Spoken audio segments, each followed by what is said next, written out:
Hey guys, and welcome to 7 incredible metal detector discoveries. Be sure to like and subscribe, and let's get straight into it. Number 7. Uncovering Pirate Treasure, 1952. Massachusetts-based treasure hunter Edward Rowe Snow, on a visit to a small island off the coast of Nova Scotia, used a metal detector and old charts to find 8 18th century Spanish doubloons and part of a skeleton that was still holding the coins in its hand. The treasure was believed to have come from a Spanish galleon captured by pirates in 1725. Number 6. Live ammo near the schoolyard, 1976. In Alabama, metal detecting enthusiast James Garrigues, who was searching near a middle school for old coins, found a .75mm tank shell, which officials believed may have been a World War II souvenir. The shell was successfully removed by a military demolition crew. Number 5. Underground stolen money, 1946. Using a mine detector borrowed from the US Army, postal inspectors uncovered $153,150 buried in the backyard of a deceased postal employee who had stolen the money years before. The loot had been stashed in jars and cans inside a length of stovepipe and buried 9 feet below the surface. Number 4. Ford Model T, 1966.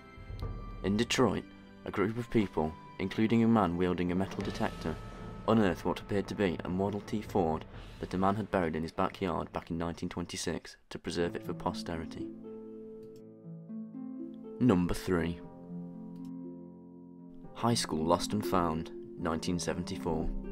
In Florida, a metal detector enthusiast, Roy Lloyd, found a 1926 high school class ring with the initials MB in 4 inches of lake bottom sand. He eventually located the ring's owner, Miles Baker, who had lost it 48 years before at the city's pier. Number 2. Battle Wounds, 1984. An archaeology volunteer wielding a metal detector found a finger bone wearing a ring at Little Bighorn, where Lieutenant Colonel George Custer's troops were wiped out by the Sioux in 1876. Number 1. Golden Chalice, 2008. When Mike DeMar was diving off the coast of Key West in 2008, he had thought he'd come across some trash, but not even close. Initially, he believed it was a beer can.